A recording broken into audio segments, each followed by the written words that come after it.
Welcome back. When I speak at the various IITs and IIMs, one of the primary pain points that emerges with millennials is the knowledge of personal finance. Which instruments are available, which instruments should you invest in, what is the right portfolio statement to make, and what are some of the investing errors people make. Now, the education system in India and the corporates we work in somehow don't equip us enough with this knowledge of personal finance. So in this series of 3 to 4 videos, I plan to touch upon this mysterious topic of personal finance. In fact, my latest book, Hacks for Life and Career, A Millennial's Guide to Making It Big, has an entire section dedicated to what I'm going to speak on in personal finance. So do check that out and we will get started. Now, the first question any millennial often asks is, why is personal finance important? And the answer in one line is because the more you have in the bank, the better you will sleep at night. Now, this statement is relevant with respect to the economic environment we're living in, with the economy contracting 25% in the first quarter and expected to contract 10% for the whole year, and the job losses and the job furloughs happening. Being smart with personal finance and saving smartly is going to be very helpful at this point. The second big reason why you need to understand personal finance is because one of the big millennial trends this decade is going to be that most millennials, all of us, are going to pursue multiple careers, and each career is likely to be non-linear. What that means is millennials are likely to take sabbaticals, are likely to take time offs. They will give themselves risky ventures which might or might not be monetarily rewarding. And hence, if you are smart with personal finance, you will sleep better at night.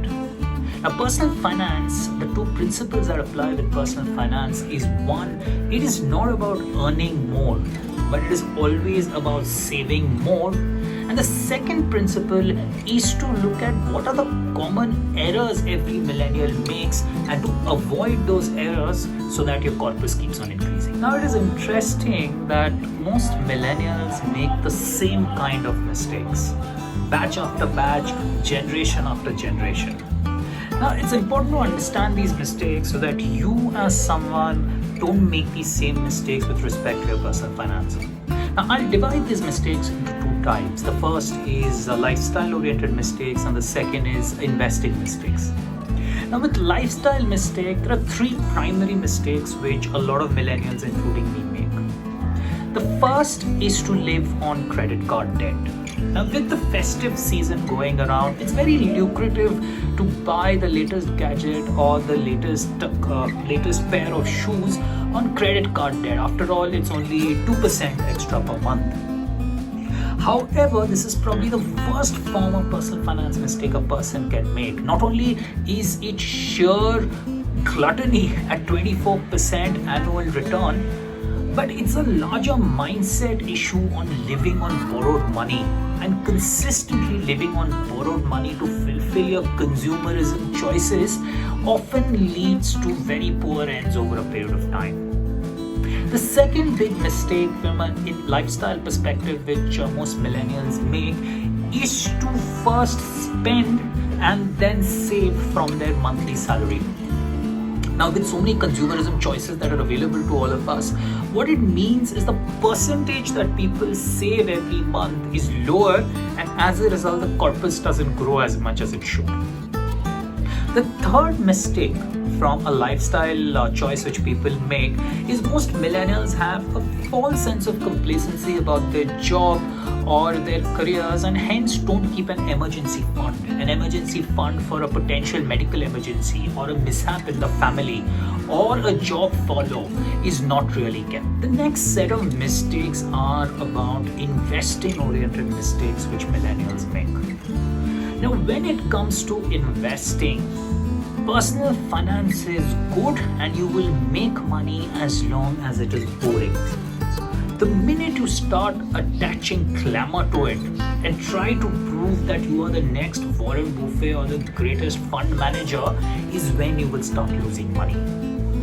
For instance, investing in instruments which people don't understand, like financial derivatives, or investing in instruments which are not legal for example, bitcoins, or investing in penny stocks and having the claim that you've discovered the next source of billion-dollar wealth creation is bound to make you lose money.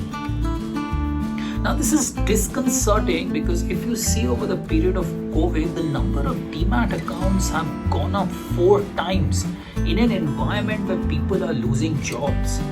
What it actually tells you is a lot of millennials are actually gambling their money away on the equity markets. Now, what millennials need to consider is how to avoid these lifestyle and investing mistakes. Now, from a lifestyle perspective, living on credit card debt is a strict no-no. If you can't afford it, don't buy it. The 24% interest which the credit card charges is actually all evil.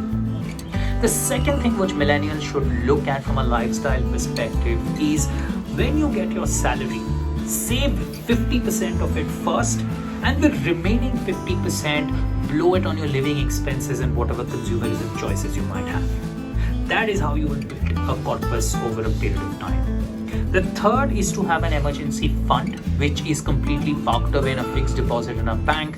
The emergency fund should have about 6 to 9 months of your living expenses for a potential medical emergency in the family, or just a mishap in the family, or your job getting lost.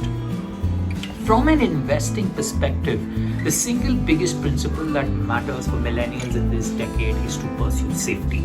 With the economic environment being gloomy and the long-term career trend of multiple non-linear careers.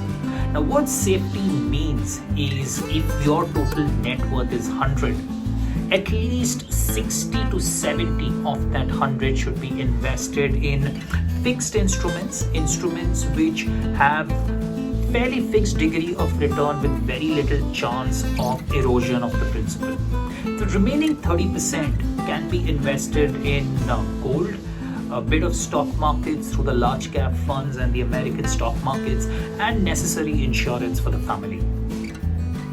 In summary, personal finance is important because the more you have in the bank, the more you can take a risk and the better you will sleep at night. So this is the first part in a multi-part series I want to address on personal finance. In the next video, I will talk about a detailed portfolio statement a millennial should make.